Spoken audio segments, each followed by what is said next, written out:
teman-teman, berjumpa lagi di DMV 1995 Channel. Kali ini saya tidak akan mengajak kalian untuk menyaksikan game DLS21, tapi sekarang saya akan membahas ilmu pengetahuan tentang makhluk hidup dalam segmen biologik.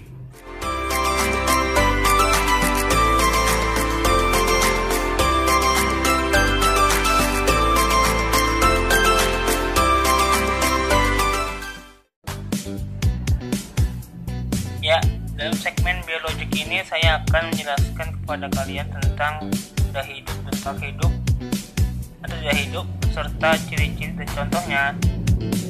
Pasti penasaran bukan? Simak terus ya tayangannya teman-teman.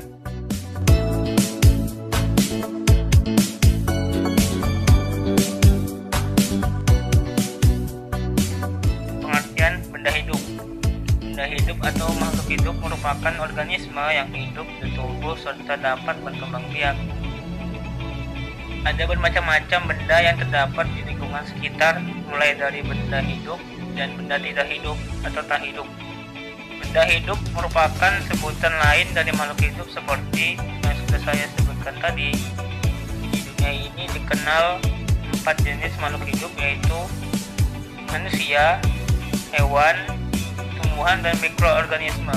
Khusus mikroorganisme nanti saya bahas di lain kesempatan.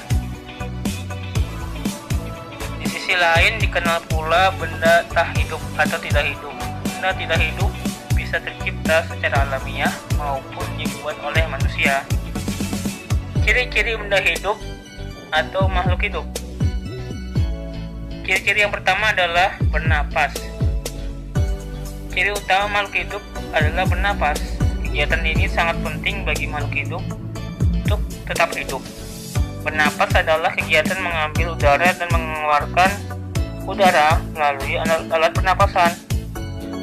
Manusia sebagai makhluk hidup bernapas dengan paru-paru. Hewan bernapas dengan cara yang berbeda-beda. Hewan mamalia seperti kucing, anjing, gajah, paus, dan lumba-lumba bernapas dengan paru-paru. Serangga seperti belalang, nyamuk, kecoa, dan kupu-kupu bernapas dengan trakea.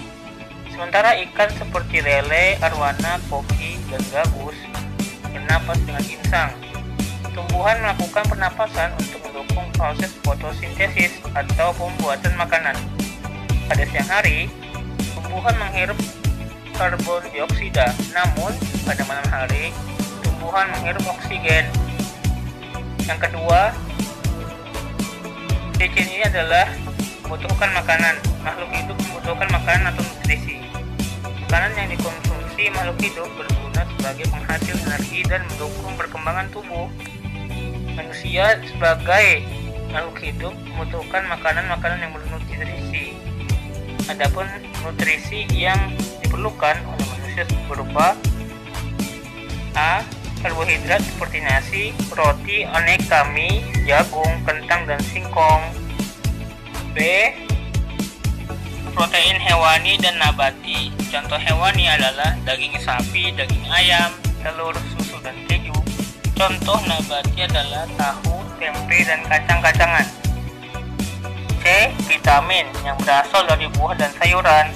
D. Mineral yang bisa diperoleh dari buah, sayuran, susu, telur, dan daging. Tumbuhan juga mengonsumsi makanan.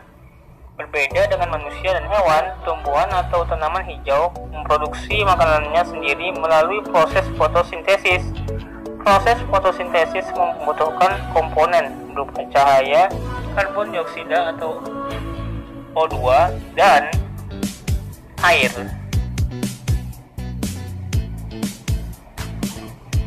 Tiga, ciri-ciri makhluk hidup selanjutnya adalah bergerak.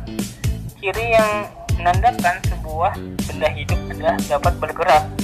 Manusia sebagai makhluk hidup banyak bergerak, termasuk berjalan, berlari, menulis, berkendara, dan sebagainya. Begitu pula hewan seperti ikan yang berenang, burung yang terbang, atau harimau yang berlari mengejar mangsanya. Sementara tumbuhan bergerak dengan cara yang berbeda. Tumbuhan tidak bergerak bebas seperti manusia dan hewan. gerakan tumbuhan bisa dibilang terbatas, misalnya mekarnya bunga tulip ketika suhu udara naik. Ciri-ciri makhluk hidup selanjutnya yang keempat adalah berkembang biak. Ciri-ciri makhluk hidup selanjutnya adalah dapat berkembang biak. Manusia berkembang biak secara generatif atau dengan cara perkawinan. Proses kawin tersebut menyebabkan sel sperma dan sel telur bertemu yang kemudian tumbuh menjadi janin. Sementara itu, hewan berkembang biak dengan cara yang berbeda-beda. Hewan mamalia berkembang biak dengan cara melahirkan, contohnya kucing, gajah, atau beruang.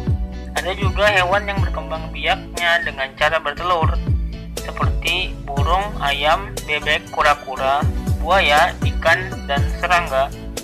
Di sisi lain, tumbuhan berkembang biak dengan cara vegetatif atau generatif. Vegetatif artinya berkembang biakan tanpa melakukan perkawinan. Contohnya seperti jahe, paku, singkong, dan ubi jalar. Lalu, tanaman juga bisa berkembang biak dengan cara generatif, yaitu melalui proses perkawinan berupa penyerbukan, pembuahan, kemudian menghasilkan buah dan biji. Contohnya seperti pohon mangga, belimbing, kelapa, dan rambutan. Ciri-ciri makhluk hidup yang terakhir adalah tumbuh. Makhluk hidup juga mengalami pertumbuhan.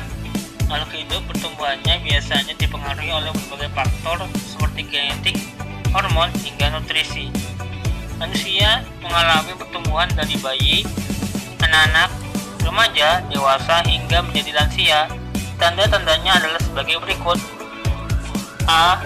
Organ-organ yang bertambah besar. B. Bertambahnya berat badan. C. Bertambahnya tinggi badan. D. Bertambahnya ukuran lingkar kepala.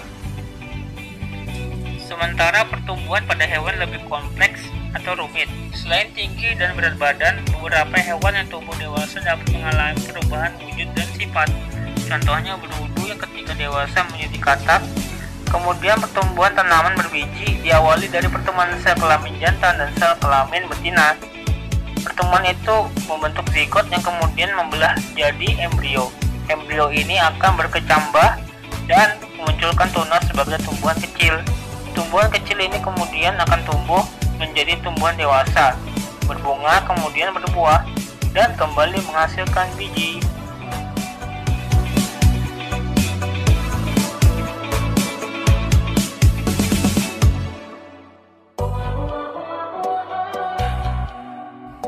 Pengertian benda tak hidup. Benda tak hidup atau tidak hidup merupakan benda yang tidak dapat bergerak sendiri, tidak dapat berkembang biak maupun beradaptasi dengan lingkungannya. Ciri-ciri benda tak hidup atau tidak hidup antara lain sebagai berikut. Yang pertama, tidak membutuhkan makanan atau nutrisi. Kedua, tidak bisa bergerak dan tidak tumbuh. Ketiga, tidak membutuhkan udara.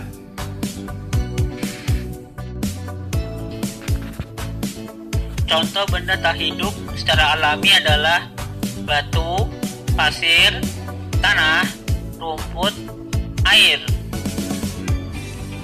Contoh benda tak hidup yang diciptakan oleh manusia adalah pakaian, perabotan, kendaraan, dan peralatan atau barang elektronik.